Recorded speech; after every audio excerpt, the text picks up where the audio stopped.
welcome to Journey with the Jays. Now heard on Real 1100 AM in Atlanta, iHeart, TuneIn, YouTube, Facebook Live, and anywhere you listen to podcasts. So we're going to start off tonight with some NFL news. We got a new fourth member, Spenser. So Spenser, tell us what's going on in the NFL. All right, so we are a quarter of the way done with the NFL season, fellas. I know it went fast, but 4 weeks in, pretty much every single team has played 4 games except the Steelers and the Titans. And we just got the news back recently, the good news that all the tests that came back from Tennessee Titans players were negative.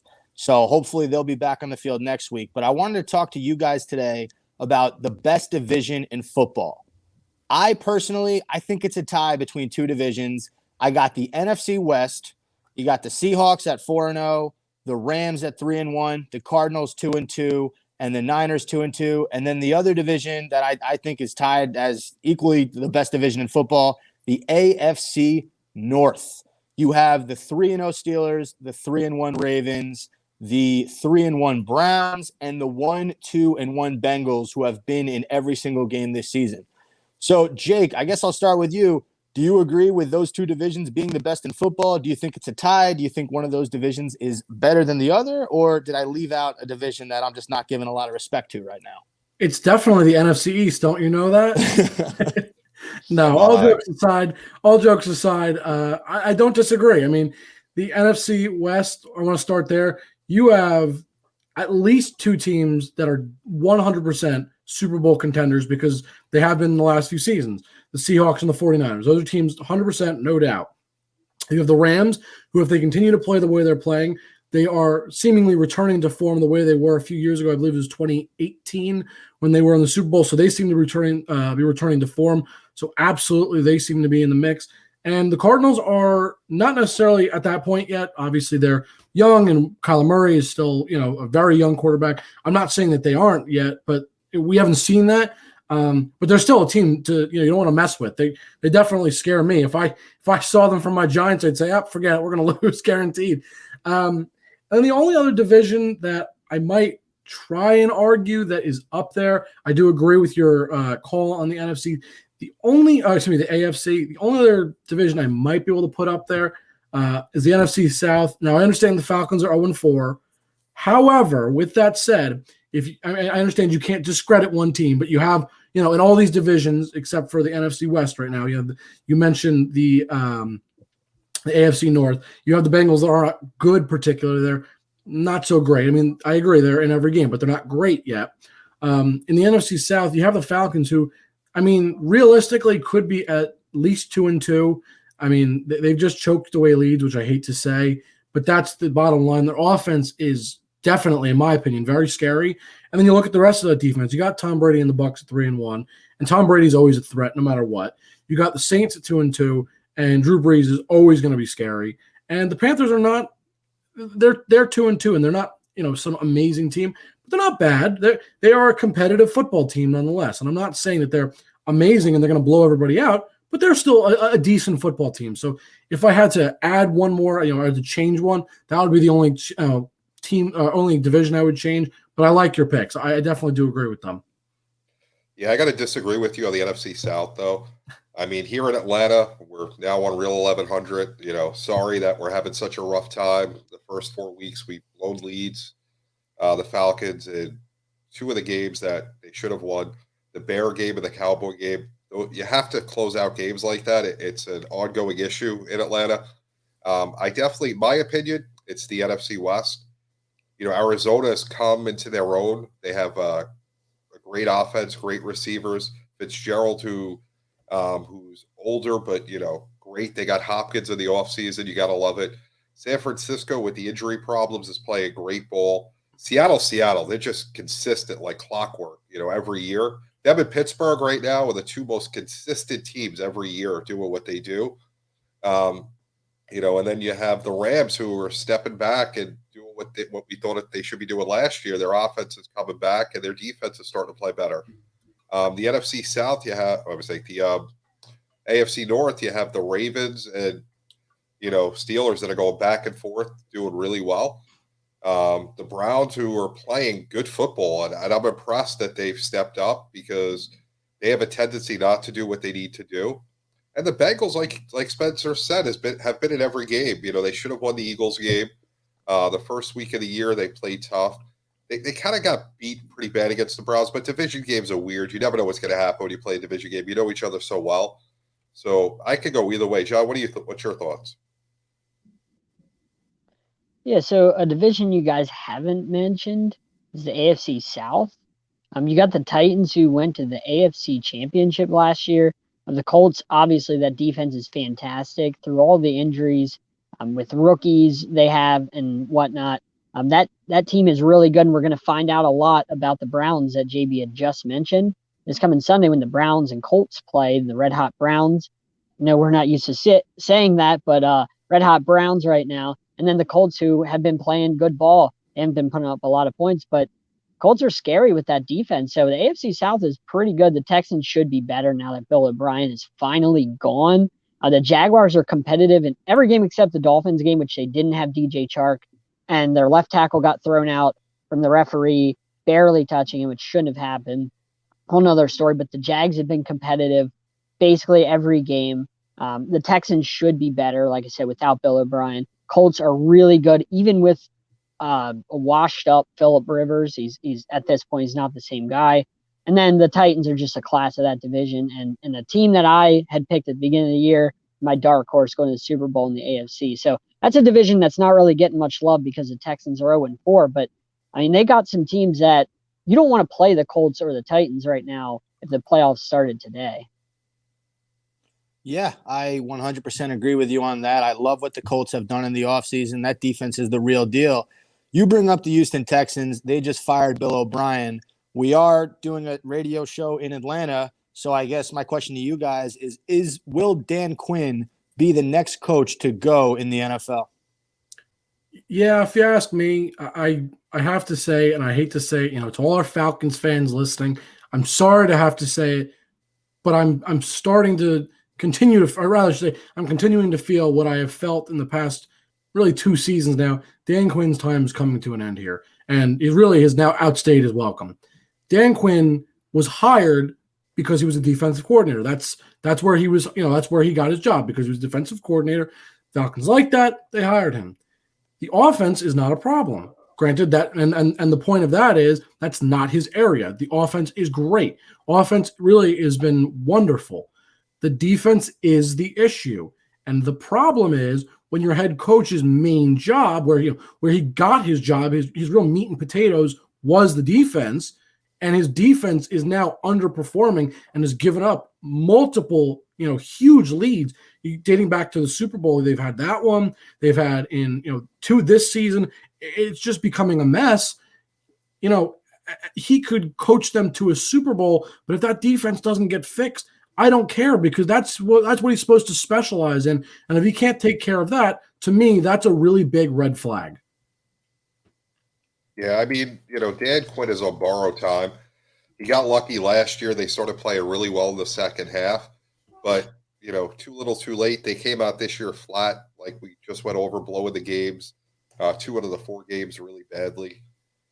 How long can you stick with somebody when you have quality guys that are, you're wasting their career? Matt Ryan, Julio Jones. These are special players. You're not going to have them forever. You can't just waste years of their production like our Giants are doing with Saquon and Daniel Jones right now. Yeah, for all you guys in Atlanta listening, me, Jake, and Spenser are huge Giant fans, and you'll hear us talk about how we're wasting their career frequently. But John, what do you think about Dan Quinn? Yeah, I think it's, like you said, not only the defense, but you have to talk about something not so sexy, the special teams. I mean, you saw it in the Cowboys game, and I know he doesn't necessarily run the special teams, but he is the head coach. And if you're seeing blunders like the onside kick that cost him that game against the Cowboys, then that's on the head coach, because that should not happen. He ultimately runs the team, so all 3 phases go through him. And that shouldn't happen. And these kind of things have been happening with the Falcons for a long time. They're extremely talented on the offense and the defense. You just got rid of Vic Beasley. They're extremely talented on the defense. They've had a lot of talent come through that defense, and whether it's injuries or underperforming, they just don't quite they just don't quite bring what they're supposed to bring. And I feel like with a new coach and new turnover, at least just all along that coaching staff, that defense could be better than it is, because it's not like they lack talent, but they lack coaching. Something's wrong there. This team should be so much better. The penalties, the little things that we all take for granted should not happen, and that all falls back on Dan Quinn. Right now, sorry, Spencer, go ahead. Right now, the Atlanta Falcons are known as the biggest chokers in the NFL. Okay, we all remember the Super Bowl. That was 28-3. They gave that up. You guys brought up the Cowboys game from a few weeks ago. He should have been fired after that game. That rep, once you let go of Dan Quinn and you hire a new coach, that rep will reset itself, and you'll have another coach who will have to be able to hold on to leads, and hopefully they'll be able to get rid of that awful reputation. And going back to what you just said, John, special teams and things like that, look at the Patriots. Why are they so great? It's not that they have the most talent. It's never been that. If you look back at the Patriot dynasty over the last decade, you never say that they're the most talent. They have the most talented guys at all the positions. They do all the little things. They are coached phenomenally well. Whether you love Belichick, hate him, they do all the little things. Lack of penalties, special teams, defense, offense.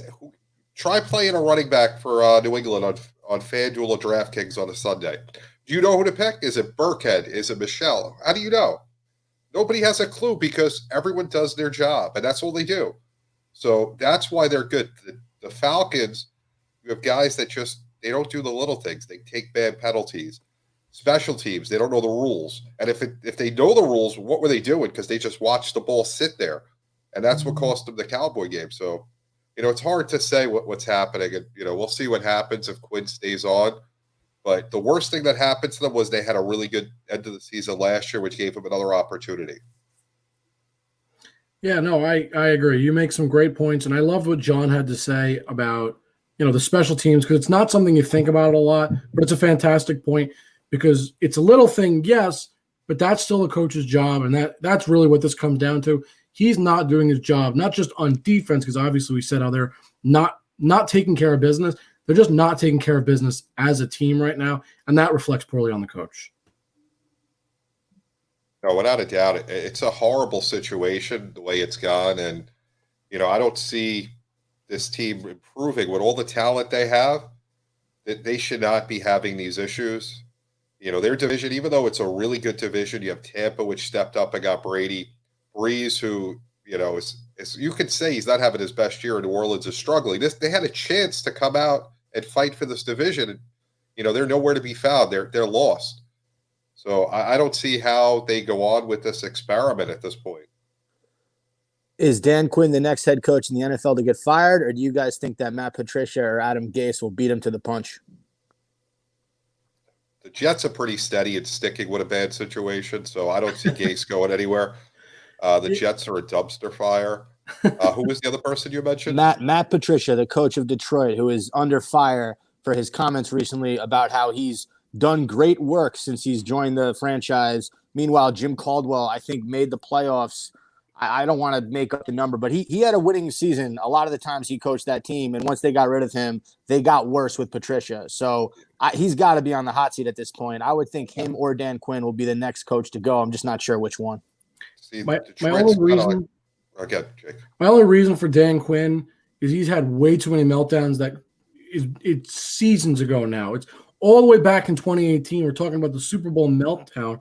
And since then, I want to say Atlanta has about a 500 record. It's like 26-24, something around there. It's very close to 500. It might be below. It might be just out. I'm not quite sure, so don't quote me on that. But I know it's right about there, and that's not okay. And it goes back to one meltdown to now 3 meltdowns that I can count from the top of my head. That should not happen. Yeah, and also with Detroit, they're a very steady organization, kind of like the Jets. I don't see them making any moves mid-season. But Patricia, from his time there, has been nothing but an issue. He had the problem with the resume, if I believe, when he first got hired, and they stuck with him. They gave him more than enough of a shot. Stafford, another guy whose career is being wasted. They blow games consistently that they should win. and it's a shame. We look at Detroit every week and you're like, oh, wow, they're in the game. And sure enough, they end up blowing it. It's like, wow, you saw that coming. But go ahead, John. Yeah, I think Patricia should be the next one to go. Now, the ownership in Detroit did give him until the end of the season. Last year, they said you have next year, you have to make the playoffs essentially, or you're gone. Is basically what they had said. But I mean, like you mentioned, JB, there's so many issues with his attitude. He comes in here and he tries to bring essentially only former Patriots, which I know Brian Flores does that for my Dolphins as well. But it's something Matt Patricia basically does is just bring in these former Patriots, and you've got to build your team with other players and not just former Patriots. His attitude has been terrible. The Darius Slay situation from day one was horrendous. What he just got done saying the other day was horrendous. His attitude is bad. That is not a professional. He doesn't dress like a professional. He doesn't talk like a professional. He is nothing. He is not a professional at all for the Detroit Lions, and he's just been horrendous there. His attitude, everything. And the Lions deserve better. I mean, I know they hired him, but they really do.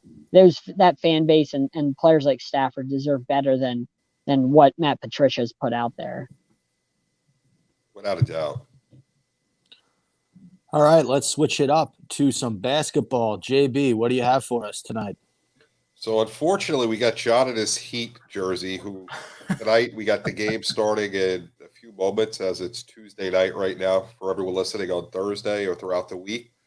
Miami, led by Jimmy Butler, game 3 went out a couple of key pieces, came back and, made the series a series by winning game 3 after looking pretty bad in game 1 and 2, even though there was a major injury problems with the team, missing Bam and Goran. Do you guys think Miami has a shot to keep this being a series, or do you feel that LA comes out tonight and takes a stranglehold to 3-1 and does the honorable thing with the gentleman's sweep? John, I'm going to let you start since you're the Miami Heat representative of the group. Look, I mean, yes, we did come out and win game 3 without Bam, without Goran Dragic. Look, that's a win without 2 of our better players, and the Heat looked way better than the Lakers did in that game. The Heat wanted it more, and the Heat figured something out. If you can get into Anthony Davis' head, which they did, that's the key to beating the Lakers. It's to frustrate him mentally, take him out of the game, not physically, not stop him from scoring, but mentally get in his head, which they did. You saw a different AD. You saw the Pelicans AD. You saw that AD back when he was all the way back there, not this Lakers AD. And now the series gets interesting. Plus, LeBron was chirping at Jimmy Butler basically the entire game. I really think that the Heat are in the Lakers' head, specifically LeBron and AD. I think that the Heat are in there.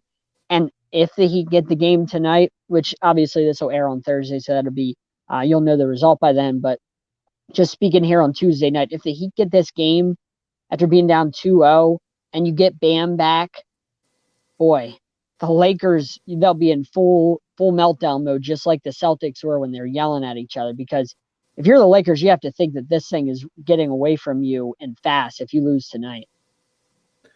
Yeah, here's my thing. While the Heat looked good, I've continued to say this really is reminiscent, to me at least, of what we saw in the Stanley Cup Final this year. You had the Stars, who were just not the better team, and that's okay. They didn't get swept. That's okay as well. But the better team, being the Lightning in that case, which are what we have in the Lakers, they're just the better team, and inevitably, you get the feeling they're going to come out with a vengeance tonight, being tonight Tuesday. So obviously, anybody listening on air, you'll know by Thursday. You'll know what happened.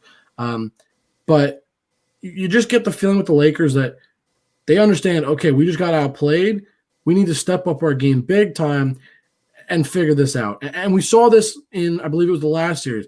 They lost, I think it was game 3 or I think it was game 2 or 3. I don't remember which game. They lost one of the games. They got completely crushed. And guess what? They came out. They won the series. They were done. as well as the Heat played, and they're gonna be good with their, with all their guys back now, right? I don't disagree about that.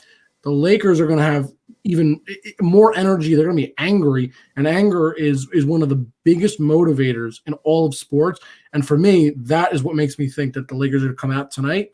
I've said this series will go 6. I am still holding true to that. I'm not saying the Heat are gonna, just give up and die. I continue to feel that they will push hard and do their best and try to keep up with the Lakers, but inevitably Lakers are going to take this in 6 is my gut feeling at this moment. Jake, I think you hit the nail on the head. LeBron James has not dealt with too much adversity this playoffs. And after game 3, all you heard was Jimmy Butler saying they're in trouble. All you saw was the snarl on Tyler Hero's face after he had that and one layup on Rondo. All the media has been talking about for the past few days are how great the Heat are, how they stepped up, how all of a sudden it's a series. LeBron James hears everything, guys. I'm sorry, John. That's just how he is. He's the best competitor the NBA has to offer in the last 15 years, with no disrespect to anybody else. But this is a guy who was down 3-1 to the Golden State Warriors, and he came back with the help of Kyrie Irving and a bunch of other guys, and they beat one of the best teams to ever play in the regular season. So for me, Jake, you said they're going to be angry. I think LeBron's going to be ticked off. I think AD is going to show up in a big way. Again, this is a guy who did virtually nothing last game, got into foul trouble early. It is going to be tough for Miami, especially with Bam coming back. Obviously, they played a different type of game in game 3. Bam's a much different player than Myers Leonard and Kelly Olynyk. I don't see how the Lakers lose this game. And if they do, I will be shocked. Yeah, the narrative of this game is going to be one of two ways what we're going to see. It's either going to be a really close game that Miami has a shot at the end, because they're not going to blow out the Lakers. Or, what I'm expecting to happen is LeBron and AD, go back and refocus like they've done throughout the whole playoffs and bubble, where they have a bad game and they come out strong and they win by 20. Not that Miami's a bad team, and Butler did everything he had to do, so did Hero. These guys are playing great basketball. Butler is, showing why he's a superstar. He has led the Heat in every way, and the way a superstar should, where he doesn't always have to have the ball to be a superstar. I give Jimmy Butler a lot of credit for what he's doing right now. A superstar that doesn't need to score every basket or be involved in every play, but just out there creating enough distraction where the other 4 guys can do what they need to do to keep his teams in games. But Miami, I don't see LeBron not being focused, and I don't see AD being worn down or mentally taken out by the Heat in this game. That's pretty much it for basketball this week. The finals going on. There's really not much else that I want to focus on in the NBA. But, we got the MLB playoffs going on, John. Take us through that. What's happening? Yeah, so that Marlins-Braves game, now this is obviously Tuesday. We had mentioned this many times, but the Marlins-Braves game was fun because the Marlins jumped out to an early lead in this one. We all thought that maybe the Marlins can do this. My dark horse pick, if you remember at the beginning of the playoffs, I said the Braves in the NL are my dark horse team to get to the World Series. I still think that with all that talent that they have. And the Marlins looked good early. The Braves ended up coming back, winning game 1, 9-5. That's my dark horse team. The Padres and Dodgers, I think they're just going to duke it out that entire series. That's going to be an extremely fun series. Then on the other side, Houston takes care of the A's in game 1, game 2 actually. So that Houston takes care of the A's game 2. Houston's the better team. They should win. And they're going to. Honestly, I think it's going to come down to Yankees and Astros again. The Yankees, they got game 1 easily. There was a lot of chirping about, the Yankees stealing a base up by 6 late in the game. I have no problems with that personally. I'm not a Yankee person, but I have no problems with that, especially in the playoffs, because you get as many runs, as many points, whatever sport it is, as you can, because you just never know when somebody's going to come back. So, kudos to the Yankees for not letting the foot off the gas, showing the Rays that, hey, we're here to win this. I didn't hear you. What'd you say? Kudos to the Yankees for not taking the foot off the gas, because in sports you just can't do that. Music not to my ears. it's not little league. It's not, oh well, 10-run rule. No, you play as much as you can because you just never know. So as of right now, it was 1-1 Yankees Rays for game 2. Jake, what are your thoughts so far on the series between the Rays and Yankees? Well, it is actually 3-1 now. 3-1. All right. It was a home run just 2 seconds ago. So now it's 3-1 Rays. It's going to continue to come down to pitching. For me, that's the biggest thing. I said it yesterday. The reason that I got the feeling the Yankees managed to win that game is because they were able to jump on actually, let me rephrase that. They were able to take pitches well early in the game and then continue to, force more pitches per inning, which knocks out a starter nice and early. And when you do that, that's how you win games. You look at a guy like Garrett Cole, for example, and you looked at him last year, right? Talk about another guy that was a Cy Young candidate, and in that case, a Cy Young winner, a guy that was absolutely elite, nearly unstoppable, right? How did you beat him? How was the only way you could beat him? You had to get on him early. The Yankees did it, I believe, once last postseason, one time. And the only way they were able to do it is by getting him early. If you chase him early, you get him rattled early. That's the only way you're going to do it. And that's what the Yankees did with Blake Snell yesterday. And that was the key to winning. They didn't score a bunch of runs early. They only managed to get, I believe, 3 earned runs off of Snell. I could be wrong. But, the point is they had a few earned runs off of Snell. But more importantly, they got hits off of him. They got the ball rolling early. That's the key. And in today's game, you're seeing the opposite. The Yankees aren't getting the ball rolling as much, right? The Rays are getting the ball rolling. They're getting to our pitchers early. That's going to be the key to the series. Whoever gets to the pitcher, the starting pitcher, that ace, that star in early innings, those first 2-3 innings, that is likely going to be the winner because both of these teams have fantastic pitching, wonderful bullpens, and it's going to come down to just getting at it, getting at that guy. And if you can knock him out, it gives you a better chance at the very least. And it's going to be a tightly contested series. My honest thoughts are still 5 games. I'm not changing that. These are 2 unbelievably, talented clubs. And I'm really looking forward to seeing, how the series progresses. Yeah, the Yankees got the important thing by winning game 1. That was huge for them. We struggled with Tampa all year. Tampa's a really good team. They won the division. John, congratulations. You had a better year of Tampa than I had expected them to have, as we had that debate early in the season. But first thing first, right now the game's being played in Petco, which is supposedly not a hitter's park. We're in the second inning. There's been 3 home runs already. Stanton has homered in 4 straight games to start a postseason, which is tied for the major league record.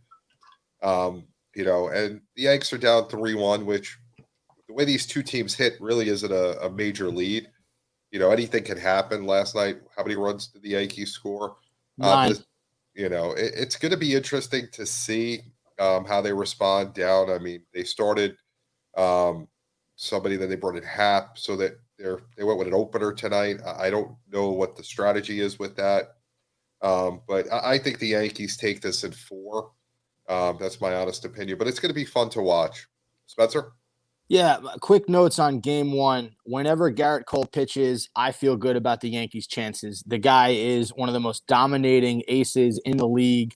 And I have a rule. If he's pitching for the Yankees, I'm putting money on the Yankees, and I'm walking away with cash 9 times out of 10. The other quick note from the Yankees game, that Giancarlo Stanton grand slam was awesome.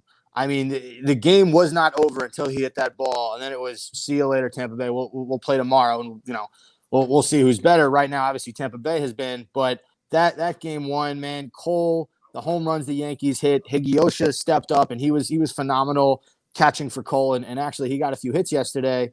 It's going to be interesting. I know that Boone really likes to get in his bag with these pitching matchups. Today he started Davy Garcia, and then, like you said, he put in Hap. Hap lit up a 2-run home run. But he gets very creative in the postseason because we all know that the Yankees don't have a dearth of starting pitchers.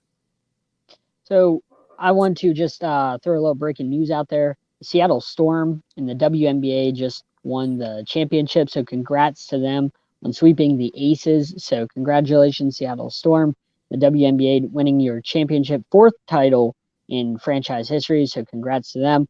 I want to talk about, since we are on here in Atlanta, I want to talk about the Braves more, and what we think the Braves' expectations are in this series, and possibly the NLCS, and maybe getting to the World Series. I also want to hear from our fans in Atlanta, any fans that may be jumping on board here.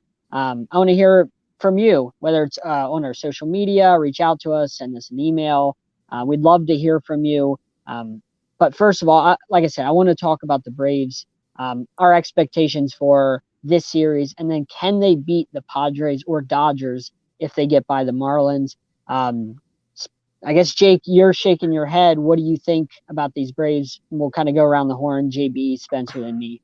The Braves are definitely winning this series in my mind. They're just a better team, and offensively, they're going to show it, and they're going to flex their muscle 100%. They will come out and they will play well, and they showed it today. 9 runs. Now, obviously, that does not mean everything, of course. With that said, the Braves have looked, offensively speaking, really fantastic, which is what I want to touch on first of all. I just want to talk about that because Ronald Acuna Jr., he looked fantastic, and I'm really happy for him as a young star. You love to see those sorts of things. But here is my real concern. I first of all think the Padres are going to inevitably lose to the Dodgers because the Dodgers have one of the most complete lineups in all of baseball. Pitching is a murderer's row, so to speak, in terms of pitching. It is scary. I don't want to go anywhere near that. I don't care about who you are. You could be anybody you want. I don't want to go near them. They scare me. Offensively, the same thing. Look, Cody Bellinger has not had a wonderful season. Doesn't mean he's not going to turn it on in the playoffs. You see it all the time. You know, a guy that's played so-so all season, right? The Yankees. Stanton, perfect example. Was he incredible this season? No, he didn't play too often. He was, as per usual, hurt. However, with that said, he's now turning it on. I envision very much the same thing happening with guys like Cody Bellinger, and that scares me when they play the Braves. As good as the Braves offense has been, I do not see them, beating that starting pitching in any way, because that starting pitching is beyond elite. It is, I cannot begin to say enough how wonderful that staff is. They have Clayton Kershaw, who is obviously, as we all know, a multiple-time Cy Young candidate and Cy Young winner. Even though he's not as good as he once was, he is still wonderful. You have Walker Buehler, who has emerged as another star. Their bullpen is, I can go on and on. Great pitching staff, offensively great. And the Braves pitching staff, I just don't, it's not that they're not good because they are talented. I just don't think they can keep up with those LA bats. I don't think that they can shut down guys like Mookie Betts, Cody Bellinger. I just don't see it happening where they completely shut them down like they would need to in order to win that series. So for me right now, does Atlanta move on to the next round? Absolutely no doubt in my mind. I think they are by far the better team right now. Do I see them going much farther? No. It's not their year. Does that mean in the future I don't see it? No, I do see in the future this is a team that has some serious potential and will be someone to watch out for. Someone that will scare me in a few years as they continue to grow as a team and hopefully add more pieces like all teams do. But this year, for all our Atlanta fans, I'm sorry to say, I don't think it's their year yet. So, I mean, looking at Atlanta, this isn't the 90s Atlanta that I hated, being in New York where I couldn't stand Rocker and Chipper Jones, and the rest of the guys that they had. And they were a great team back then.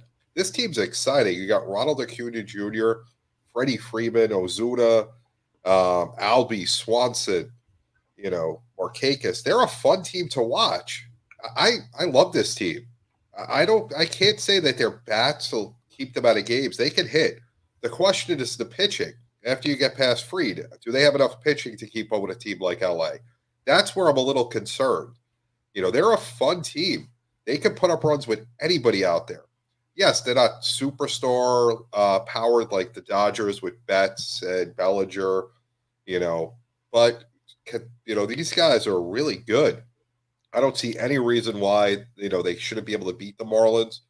Although the Marlins just don't lose in the postseason. What are they, 7-0 now in postseason history? And so getting past them is not going to be as easy as we all think. But hopefully the Braves could put an end to the fish this year, and we'll see a Braves Dodger series. But the Braves are a fun team. They just have to hope that the pitching can hold up. And if they happen to face the Dodgers or the Padres, if they have enough pitching to keep up, because their offense will keep them in games, they don't have any worries about that. Spencer? Yeah, I think these two teams are very split. The Marlins were undefeated in the postseason before this game one. I think they're going to come back with a vengeance in game two. Have you guys seen how much these guys hate each other? I mean, there was almost a fight. They beamed Ronald Acuna. He almost charged the mound. And then after the game, Sandy Alcantara, he says he's ready to fight Acuna Jr. So I'm not sure. I'm not sure who's going to win this series, but I really am all here for the MLB playoff fight to happen between the Marlins and the Braves. I can see it happening. Watch for Acuna to get beamed. This is a feud that's been brewing for 2 years. And I think it's because Acuna pimped out a home run in 2018 against the Marlins, and they got pissed off. But they do not like him. Acuna and the Braves do not like the Marlins. My prediction is we're going to see a fight in the next few games. All right, so Atlanta fans, I'm obviously going to be your favorite out of this group because Jake knocking these Braves and JB knocking the 90s Braves, which you just don't do to Atlanta. I'm here to save the day. Your favorite member of this show. The Braves are going to beat the Marlins, the division rival Marlins, easily. They're just going to squish them. Bye-bye, Marlins. Padres will probably end up winning that series against the Dodgers, surprising everyone. Then it's going to be the Braves. Nick Markakis finally gets to a World Series. Braves will get to that World Series, and they'll end up playing the Yankees. The Braves win it all. So, Atlanta fans, you're welcome. You can be, I'm your favorite. We're going to Atlanta all the way, baby. Yeah, first show. We're going to say these Braves are going all the way. They're young. They're hungry. They got Markakis. They got Acuna. They got all these fantastic players. Let's go, Braves. And I think they win in a fight against the Marlins. So hopefully, Atlanta fans, you guys can also relate to me because I think you guys are the tougher team. John, that was a bold prediction to say the least. My only question is, because I agree with what you guys were saying, the offense is not my concern. I mean, yes, I do understand that if they play the Dodgers, it's going to be tough because that pitching staff can shut down bats, but they still have a wonderful offense, which I've continued to rave about, and I will continue to rave about because I love it. But in the pitching, that's my concern. Who on that pitching staff is really going to step up and allow them to win those games on that side? Let me rephrase that. Who on the pitching staff is going to help them win games? Because it's like a defense in any sport. Defense helps win championships, right? Pitching is the defense. Who is it that you see is going to help bring the title to Atlanta? So you mentioned Clayton Kershaw, the guy that cannot pitch in the postseason. I believe he has an ERA of 0. The earned ring average is 0. So we're not going to give him, easy path to the World Series and a ring because he's never won one. He's never been able to prove himself. And they have to beat the Padres first, a team that is energetic, young, hungry, just like the Braves. They're going to be really tough to beat. So don't necessarily just hand the Dodgers that series because they're playing their division rival, and the Padres are not going to go down easy. As you saw against the Cardinals, Padres fought all the way back and won that series. So let's not necessarily just throw the Dodgers in the NLCS yet. Yeah, this Padres Dodgers series has the potential to be the best series out of the division round. The Padres with the young superstars coming up against the Dodgers with the proven superstars. I'm excited to see if the young Padres players are ready to step out and are ready for prime time, because this is basically going to show if the Padres are spending all this money and is it going to be worth it long term to see how these guys step up. Can Tatis play well? Can Machado lead them? Was it worth signing him? And The Padres went out. They got Clevenger pitching tonight. I don't know. I don't think that this series is going to be as easy for Dodger fans as they hope. I could see this going 5 and it being a nail biter to the end. But when it's all said and done, the Dodgers do have the talent. Like we said, Betts, Bellinger, Kiki Hernandez. Just overall, they are a better team right now, but they just haven't performed in October. So we'll see what happens. Spenser? I like the Dodgers in this series. I love their pitching. Buehler, Clayton Kershaw. I'm going to roll with those guys. And like you mentioned, the bats, you add a Mookie Betts in the offseason, and he has just been phenomenal for them. You still have Cody Bellinger. I like the Dodgers in this series. And I respect the hell out of Tatis and Machado and what they've been able to do this year for the Padres. But I got to roll with a team that's been to X amount of World Series in the past 5 years. I know they don't win them, but they do a pretty good job of getting there. All right. Does anybody have any closing remarks, or we want to move on to hockey? Are we ready? All right. Hockey news. So the biggest thing, John, you continue to ask me every week, when will hockey be starting in the next season? Well, today, Commissioner Gary Bettman, before the NHL draft started tonight, he said that the league plans to start at around January 1st. So to all our hockey fans, an expected start date is January 1st, right at the beginning of the new year. It's not finalized, of course, but that is where they are looking to start, right at the beginning of the new year. Other hockey news, there has been a little bit of stuff going on. So first of all, in terms of contract extensions, Robin Lehner, the goalie for the Vegas Golden Knights, re-signs with the team, or rather signs a new contract, 5 years for $25 million. So good for him. Matt Niskanen, the Stanley Cup champion with the Capitals, I believe 2 years ago now, he has retired. The Wild traded Devin Dubnyk and a 2022 7th-round pick to the Sharks for a 2022 5th-round pick. And this means that the Wild are now in the market for a number 1 goalie. So I'm going to list off some of the names of free agent goalies because there's really not a lot of at least younger goalies out there right now. And I want to hear who you guys think is the most likely for them to sign, or if you just think that maybe they go through the draft or even go through their own system. Bigger names that are free agents, you have Ryan Miller. He is now age 40. You have Craig Anderson, 39. We talked about it last week, but Rangers, ex-Rangers goalie now, Henrik Lundqvist, he's 38. Corey Crawford's 35. List goes on. Braden Holtby, he's 31, so he's on the younger side, and I put that in quotes because that's not even young, but that's younger of the guys that are available. So my question is, and I guess I'll start with Spenser. Who do you see going to the Wild, or do you see the Wild just going through the draft or maybe their own system? Are the Wild a goalie away from being a championship contender? No, not even close. However, they have said they are looking for a new goalie. That they have decided to go in that direction. All right, so here's what you do. You sign Henrik Lundqvist, who, as someone who lives in New York, I've heard great things about. And although I'm a Devils fan, I do respect the hell out of Lundqvist. You sign him, and you build someone up through your system, and you have Lundqvist be that teacher who shows them the ropes. And you got to make sure that there's someone you like, so when Lundqvist is ready to call it quits, the new guy that you brought up through the system can step up and take his place.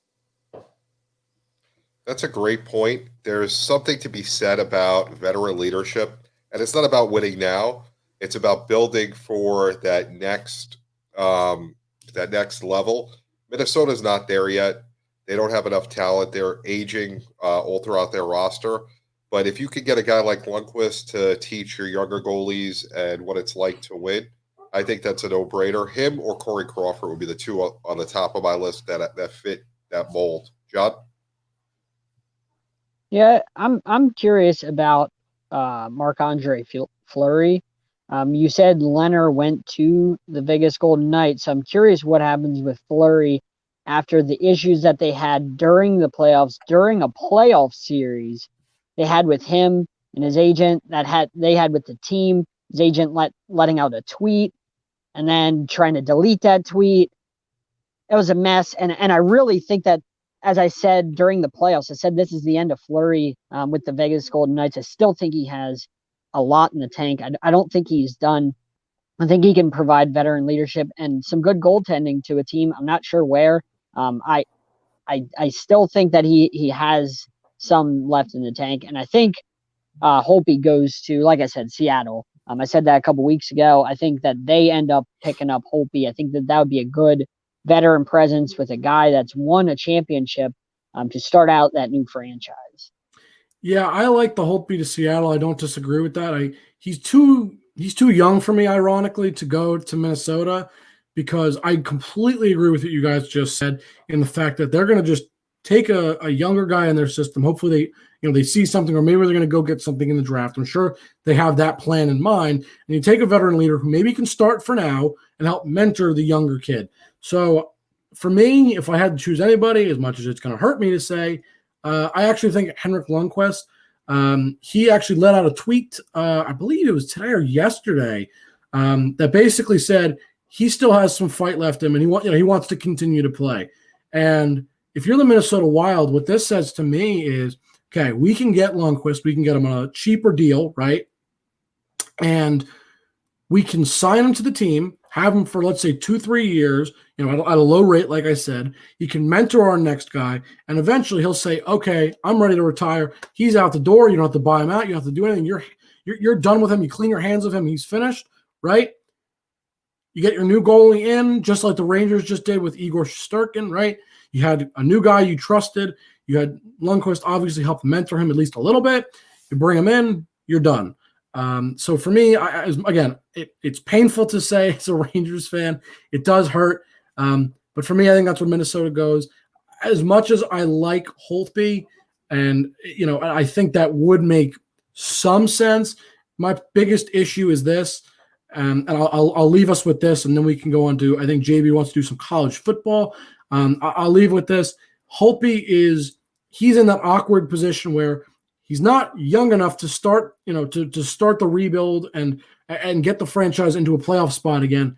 But he's also not old enough that, you can have him for 2-3 years and then he retires and you bring the new guy in. He's 31, so he's got, let's say, 5-6 years left in him, but that's too much for what Minnesota wants.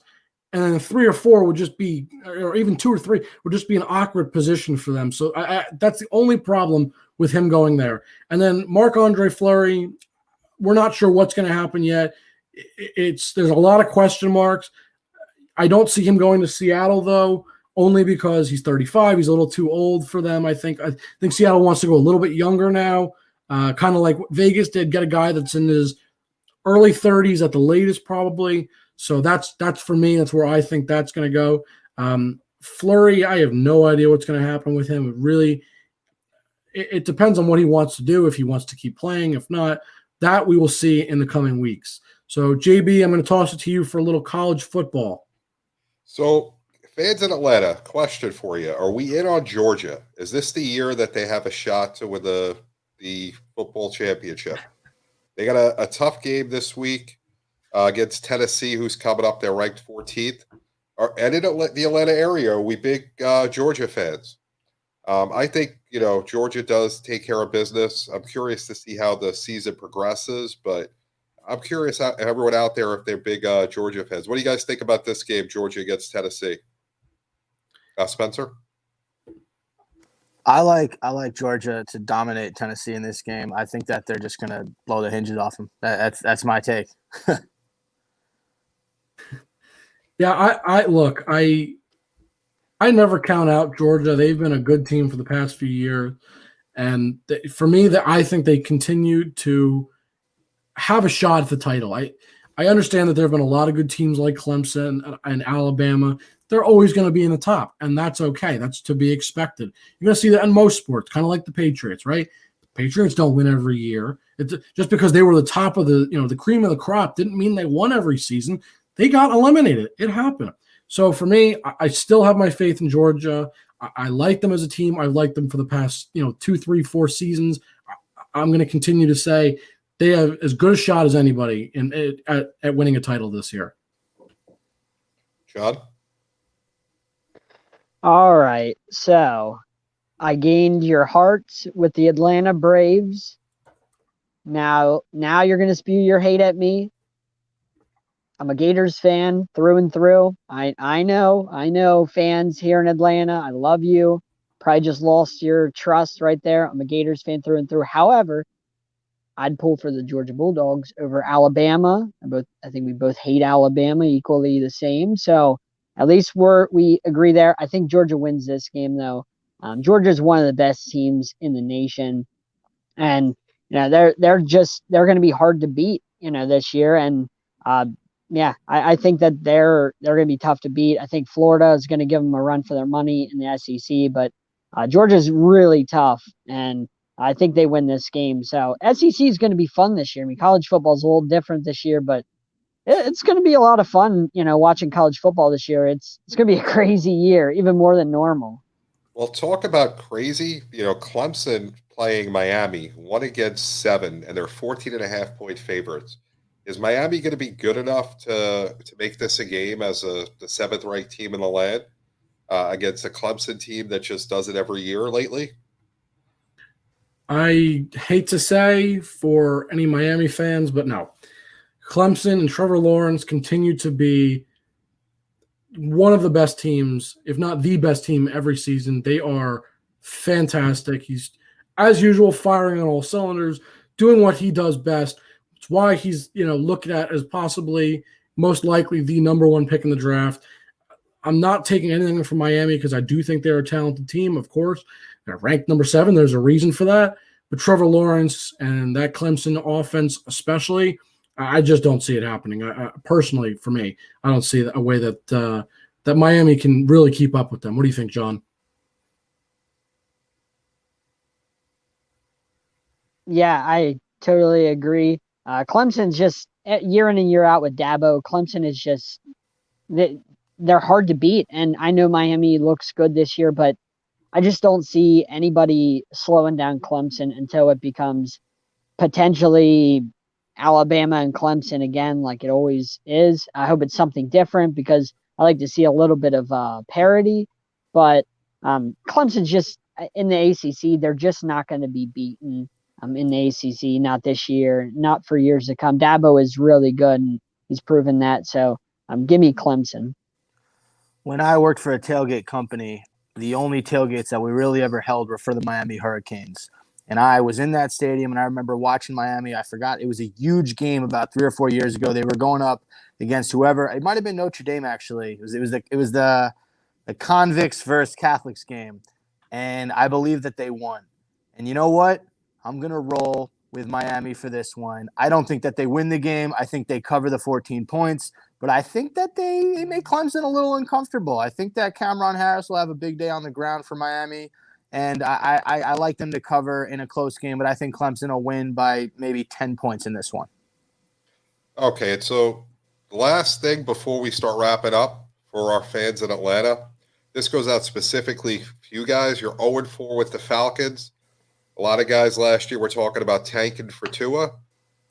Matt Ryan's getting older. Are we tanking for Trevor at this point in Atlanta? Do we want to go in a new direction? And do you think that that's the way to go? I want to hear your opinions on that. Definitely give us a shout out on Twitter. JB_the program. Or you can send the show on Twitter at Journey with the J3. Right, Jake? Journey with the 3. Journey with the 3. Let us know or send us an email. Jake, what's our email? Journey with the Jays podcast at gmail.com. You can also check us out on Instagram at Journey with the Jays. You feel free to send us a DM on there if you have any thoughts. We want to hear what you guys think. We want to hear your opinions. We want to interact with our fans as much as we can. Now, you can check us out as well. I have the program, which is on the Believe Network. You can definitely hit me up at JB_the program on Twitter. Listen to the program on the Believe Network, also on the NFL Carousel by Fantasy of Flavors. I cover the the Los Angeles Chargers. I keep throwing it back to San Diego. I just love San Diego. Jake, what shows are you involved with? I am now on the Scouting Giants on Pigskin Nut. We are crazy about football over there. So if you're a Giants fan or you just like hearing about me complain about the Giants, check me out over there. Spenser? Yeah, you can follow me on Twitter at Mr. Sah. That's MRSAH42. I host the Last Resort podcast. You can find that at resort_podcast. And I also host Fireside Nets. Pretty simple, at Fireside Nets. And you can find all of those handles on Twitter. John? Yeah, you can find me. Go to Podbean, search Perched Sports Talk. That's my other podcast, Perched Sports Talk. And then obviously we have Journey with the Jays here. You can find me on Twitter at BlueHawks13. You can find me there and any of the social medias that we had just mentioned for Journey with the Jays. A big shout out to Mark Berry, AMG Music, for the music for the show tonight. Thanks all the fans for coming out there. Real 1100, welcome us. Thank you guys. Atlanta, glad to be here. Everyone have a great night.